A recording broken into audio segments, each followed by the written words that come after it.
Welcome to Fibroman and balancing your work and fibromyalgia. Now, I've said this in a previous video and I'm going to say it again. I'm quite fortunate because my work is flexible. I'm self-employed here in France. I work in my workshop making stuff out of wood, and that is flexible. So I'm fortunate. But not everybody is so fortunate like that. They can't say, oh, crikey, I'm suffering a bit at the moment. I need to go and sit down for a bit. I'm going to tell you what, I'm going to go and relax somewhere and try and expel, expel the stress. Push it back. Now, I find, for me, my best therapy is literally just breathing. Deep breathing exercises. You look like a weirdo, but no one needs to see you. And also, things that make me happy.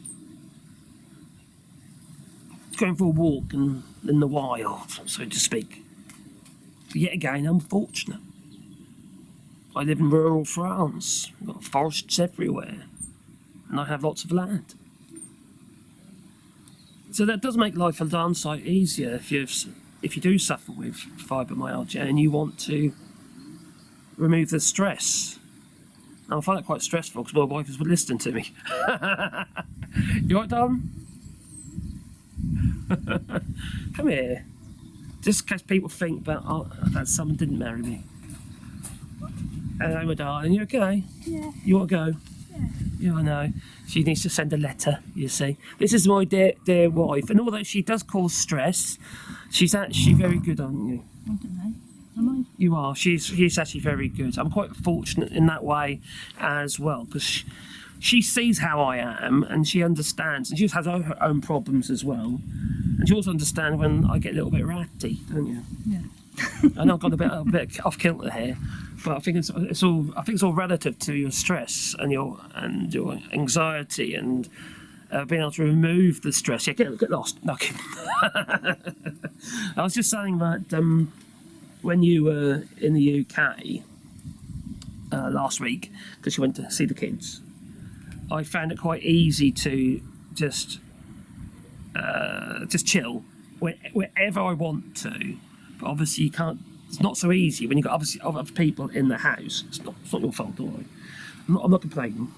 I'm not going to put you in the box, bring it with washing, send you back.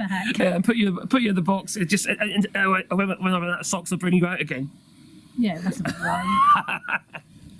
But you got to remove yourself to eliminate that stress and that worry and that anxiety. You have to remove yourself from everything, apart from your dogs. Right? And just put yourself in an environment where you're not going to get disturbed and just chill for a bit and just get rid of that anxiety and just you push back from it, because I do get a bit anxious sometimes, don't I? And I get ratty as well. And sometimes I'm a bit ratty with you and you don't deserve it, although you did last night.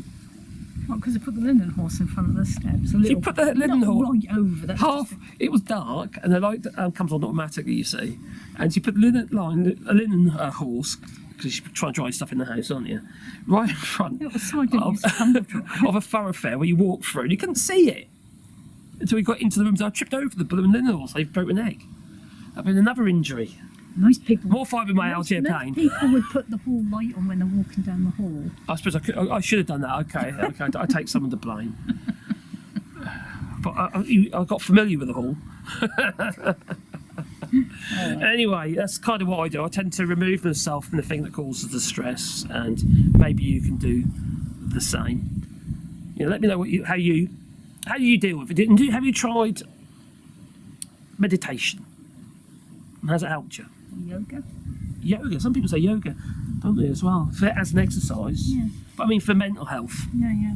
To be able to, because just dealing with pain all the while is actually quite difficult in its own right. It's like you have your tummy problems. You find that quite difficult, don't you? You get upset last night because you're really uncomfortable and you can't get to sleep. And I think she had the gallbladder out, and it causes all sorts of issues. And yeah, this flombolysis thing. I don't know what's called flomboloma. meditation? I don't know. Basically, she's got a problem with esophagus, and it was always open. So what they did, they brought a bit of the stomach around and wrapped it around it and tied it in a knot.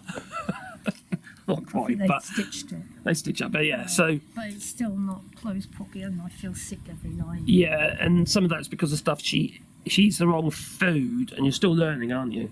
Because you can't burp. You can't burp, can you? Or be sick. Or be sick. You can make them at one end. So, so she can't bring anything up. She can't burp. So if you eat the wrong food, it makes you come off the nauseous, doesn't it? Yeah. So yeah. But you didn't have a lot of choices, did you? No. So anyway, let's know how you're getting on and whether or not you've tried any form of meditation or relaxation and how it's helped you. Anyway, I digressed in that video, didn't we? Mm-hmm. Anyway, toodaloo.